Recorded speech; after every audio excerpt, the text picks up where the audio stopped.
Kwa jina la Mwenyezi Mungu, mwingi wa rehema, mwenye kurehemu. Naanza kwa kuwatakia nyote amani ya Mwenyezi Mungu, rehema zake na baraka zake ziwe nanyi nyote. Karibuni kwenye makala ya leo. Makala ambayo leo nimeamua kuzungumzia kuhusu utawala wa sultani na athari zake kwenye ufuo huu wa Afrika Mashariki. Nimechagua kuzungumza kuhusu makala haya kutokana na kifo cha aliyekuwa mtawala wa mwisho wa nchi inayojulikana kwa jina la Zanzibar au ukipenda Unguja, Jamshid bin Abdullah, ambaye alifariki tarehe 30 mwezi wa 12 mwezi wa Disemba mwaka 2024 nchini Oman. Karibuni kwenye makala haya. Kwanza kabisa, kwa moyo mkunjufu, unyenyekevu, heshima na taadhima, niwape pole familia ya aliyekuwa sultani wa mwisho wa Zanzibar, Jamshid bin Abdullah, na kuombea Mwenyezi Mungu awape nguvu katika mioyo yao, awape imani thabit, na yeye aliyekuwa sultani, Mwenyezi Mungu amsamehe kama ana mapungufu yoyote na makosa, na amrahisishie njia yake kuendea kwa Mwenyezi Mungu. Makala haya ni mazito sana hata kwangu kuzungumzia, kwa sababu inabidi tuseme kweli kama ilivyo, na katika kuisema hii kweli itaumiza wengi, lakini kama kawaida yetu tunaitolea ushahidi wa kuaminika, ushahidi ambao wewe ukitaka kuupinga itabidi uje na wako dhidi ya huu tuliotoa sisi. Watu wengi hawajui utawala wa sultani ulipitia mambo gani na vipi kulikuwa na uhusiano baina ya wenyeji wa eneo hili na sultani aliyekuweko wakati huo, karne ya 18. Lakini uhusiano haukuanza karne ya 18. Kulikuwa na uhusiano baina ya watu wa sehemu za Omani, watu wa Yemen, watu wa Morocco, watu wa Misri yani Egypt, watu kutoka Iraki, kutoka Pakistani, kutoka Ghuba la Uajemi ikiwemo Irani na eneo hili. Kulikuwa na uhusiano mrefu sana hata ya watu kutoka China na eneo hili. Haya ni mambo ambayo inasikitisha, kwa sababu moja au nyingine hayafundishwi kwenye shule, hayazungumzwi kwenye misikiti, na wala kwenye madrasa pia watu hawaelezwi mambo haya. Ni historia ndefu, historia iliyo na utajiri mwingi wa utamaduni, wa desturi na menendo ya kimaisha baina ya sehemu husika nilizozitaja na eneo hili la ufuo wa Afrika Mashariki. Uhusiano baina yetu sisi watu wa mwambao wa pwani na taifa la Omani ulianza wakati wa Sultan bin Saif.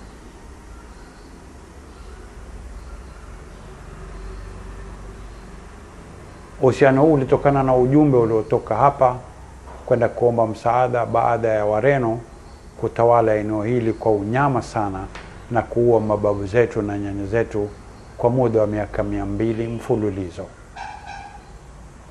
Ujumbe uliotoka hapa ulikuwa ni wa watu wa jamii ya Waswahili wakiandamana na mjumbe mmoja mara ya kwanza mwaka 1660, kubwa wa Mwamzungu ambaye alikuwa anawakilisha jamii ya Mijikenda.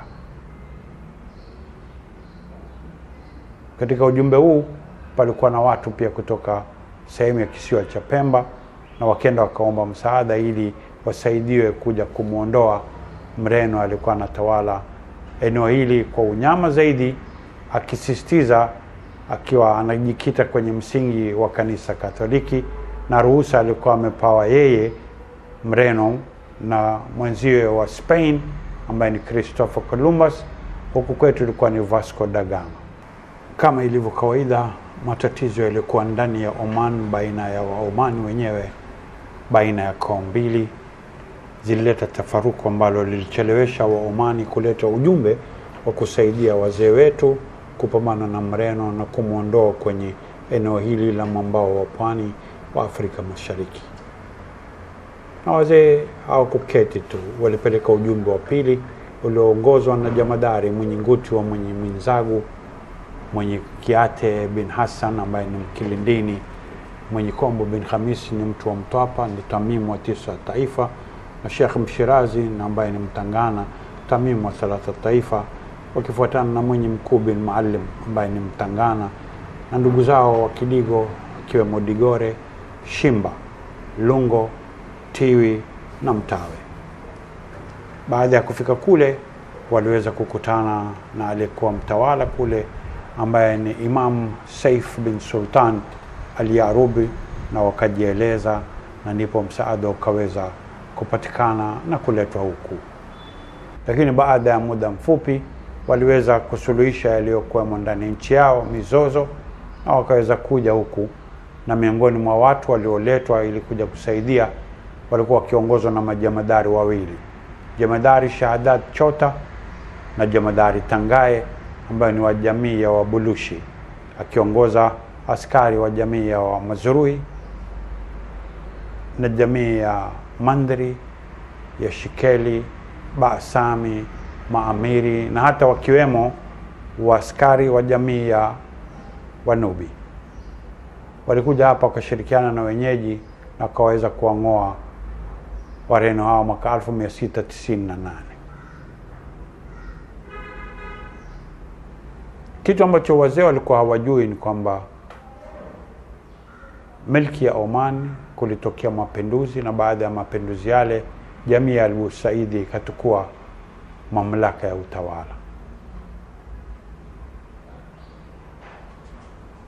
Jambo la kusikitisha na ambalo si wengi wanaolijua, kwa akija huku Al-Busaidi alikuwa tayari ana mikataba ya kulindwa na Zayuni Muingereza. Mwaka 1798 walitia mkataba baina ya taifa la Omani na familia ya kifalme pale kulindwa, protection agreement, na Her Majesty's government ya Uingereza.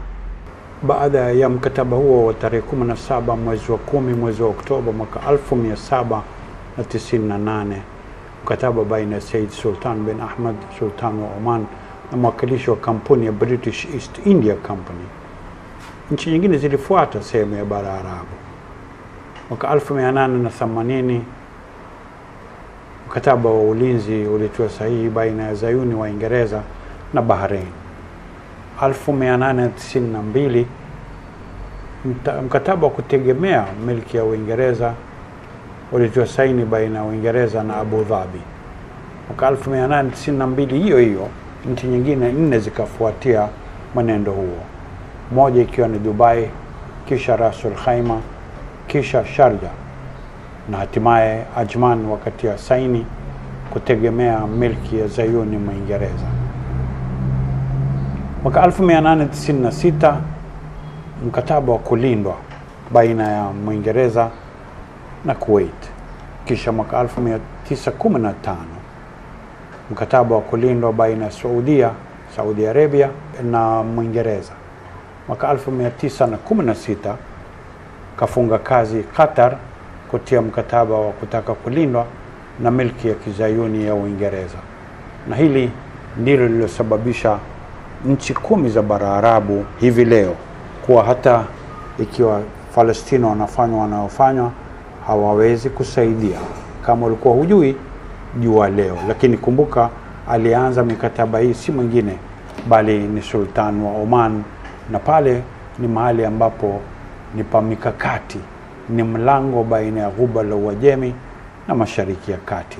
Je, ilikuwa ni sadfa au ni kitu kilipangwa? Swala la kwanza. Swala la pili, je, wazee wetu wakati huo walikuwa wajua kwamba haya ndio yaliyotukia bara Arabu? 1833 walikuja huku kujikita kiutawala, lakini wazee walikuwa hawajui kwamba wale pia wenyewe wanalindwa na taifa la Uingereza. 1833 Marekani alikuja kwa nia ya kufungua ubalozi nchini Zanzibar. Kitu napenda kukukumbusha kwamba wakati huo kulikuwa hakuna nchi inaitwa Tanganyika, hakuna nchi inaitwa Kenya, wala hakuna nchi inaitwa Uganda kama hivi tunavyozifahamu hivi leo. Kwa sababu gani? Kwa sababu ule mkutano wa mwaka 1884 Berlin Conference ilikuwa haujafanywa. Berlin Conference ndio iliyosababisha kuchora mipaka yaliyokuwa yanawaridhisha Waingereza, Wajerumani, Wabelgiji, Wataliani, Wafaransa na milki nyingi ambazo zilikuwa zinatawala ulimwengu wakati ule, wakajikatia maeneo ambayo yatakuwa ni ya utawala wao bila kushauriana na wenyeji wa eneo hilo. Jambo jingine ambalo linalisikitisha sana na ambalo ni muhimu kulisema ni kwamba katika mkutano huo hata taifa la Uthmania lilikuwa limealikwa. Yaani Ottoman Empire pia walikuwa kwenye meza mzunguko wakikubaliana na Wazayuni kuhusu maeneo ambayo Wazayuni watajaribu kutawala kama wenyeji wapenda au wasipende. Hivyo ndivyo itakavyokuwa. Haya ni mambo muhimu katika historia kuyajua, na ndio nikasema kwamba ni muhimu sana tuyazungumze, ingawa yatakuwa ni mazito kuyasema kwa sababu yataathiri watu kwa namna moja au nyingine. Na wengi maneno haya hawayajui na hakujatokeza mtu kuyasema waziwazi kama tutakavyozungumza leo. Kwa hivyo taifa la Zanzibar lilitawaliwa na ufalme wa kutoka Oman. Lakini baada ya Said kuja, baada ya kumrithi babake, na yeye akaja kwenye eneo hili kiandamana na wazungu, Waingereza, Wafaransa na Wamarekani. Said alifanya makosa kwa sababu alipofariki, si wengi wanaojua kwamba ni taifa la Kizayuni la Uingereza liliokata shauri watoto wake warithi vipi mali aliyoyawacha na utawala aliouacha. Hapo palikuwa na mmoja katika wawakilishi wa taifa la Kizayuni la Uingereza akijulikana kwa jina la Lord Canning. Alikuwa kama mwakilishi wa milki ya Uingereza nchini India, ndio alioingia kati akawasiliana na watoto wa Said ambao ni Said Thwain bin Hamad na Said Majid, na yeye akawakatia shauri nani atarithi mti gani. Swala nalouliza mimi, je, ilikuwa sawa ni taifa la Uthmania litawale na likatia shauri mirathi ile, au ilikuwa ni Waingereza wakati shauri nani arithi nini? Litafakari, ulijibue mwenyewe, kwani ushahidi unaonesha wazi mambo yalivyokuwa. Lakini haya yasitoshe, aliposhika Said Barghash, yeye pia alifanya makosa kadha wa kadha ambayo ni muhimu sana wewe uyajue, ndio ujue kwamba hailaumiwi tu milki ya Omani na Zanzibar bure. Ni mambo ambayo yalikuwa yamepikwa polepole, yametokota, yakaiva, na ndio hatimaye yalisababisha kupenduliwa kwa aliyekuwa sultani wa mwisho, Sultan Jamshid bin Abdullah. Ushahidi ni mwingi, na wewe tulia kwenye makala haya uweze kufaidi kama inavyokuwa kawaida yetu tunapoleta taarifa kama hizi za kukuelimisha, kwa sababu tuna hakika huzipati kwengine kokote. Kila mahali ni stori za barazani na za maskani, hakuna anayekupa ushahidi tunaokupa sisi. Kutokana na hali hii ilipelekea makosa ya Said Barghash kufungua milango ya milki ya Uingereza kukita mizizi. Sasa ikawa anakodisha eneo hili la mwambao wa pwani wa sehemu hii ambayo sasa iko Kenya, na kulipwa kila mwaka fidia ya pesa kadhaa ambazo tutakuonesha kwa ushahidi wa nyaraka na kumbukumbu zilizoko, na mpaka ikafika wakati ikawa yeye sultani anayekuwako anazungumza na watu wa jamii yake peke yake, wanakatikiwa nini walipwe na Waingereza na nini haki yao, bila kujali wenyeji waliokuwa wamekwenda kutaka msaada kwao wakawaalika kuja huku, na kisha kwa kuwa waona hawana cha kuwalipa wakawaandikia mkataba ya kuwa watawale kwenye eneo hili kwa niaba ya wenyeji halisi wa sehemu hii, kazi ambayo waliichukua. Ilipofika wakati fulani, na wao sultani na familia yake wakaona wawape Waingereza bila kushauriana na wenyeji kama ipasavyo. Leo tunajikuta kwenye hali kama hii tulio hivi sasa, lakini si wengi wanaojua timbuko la hali hii lilitokea wapi. Je, ilikuwa ni kwa ridhaa ya wazee wetu na babu zetu na nyanya zetu, au ilikuwa ni kwa kulazimishwa na kushurutishwa kutokana na nguvu ya waliopewa mamlaka baada ya sultani kuwapa mamlaka, yani Waingereza? Katika makala haya tutakuwa tunakwenda hatua kwa hatua kama ilivyo kawaida yetu, kukueleza namna gani sultani na Waingereza waliwaghilibu wazee wetu mpaka kufikia mkutano wa Lancaster House, wakawadanganya ili waje wazungumze na watu wao kuhusu kukataa kwao kutia sahihi zao na kuunganisha maeneo haya mawili, yani koloni na protectorate. Na walipokuja huku wakasingiziwa kuuza, halafu wakaitwa Jamshid, Shamte na Kenyatta, wakaitwa Uingereza mwaka wa 63 na wakatia mikataba miwili sahihi zao ambayo zilikuwa zimetiwa sahihi bila ya kuwashawishi wenyeji, na wakawa wataendeleza mambo mpaka wewe uyakute hivi yalivyo hivi leo. Suala ni kwamba, je, hivi ni haki? Kama si haki, je, wewe washauri watu wafanyeje? Je, watu waweze kukusanyika wajadili na alafu wafuate serikali ya Kenya, wawaeleze ukweli kama ulivyo? Iwapo utakuwa umekatikiwa shauri, nani wende wazungumze na serikali ya Kenya? Jamii ichague watu wa kuzungumza na serikali, au tutumie wale ambao ni wawakilishi wetu hivi sasa serikalini?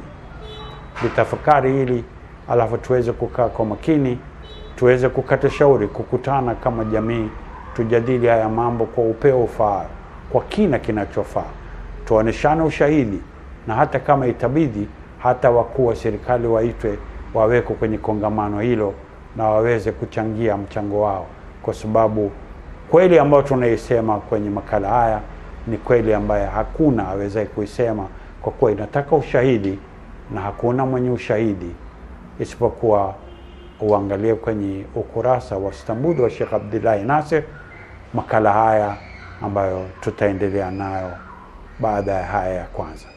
Kwa leo nasimamia hapa, nasema yatafakari, yapime, ujuze na wenzio. Tukutane kwenye makala yajayo. Amani ya Mwenyezi Mungu, rehema zake na baraka zake ziwe nanyi nyote.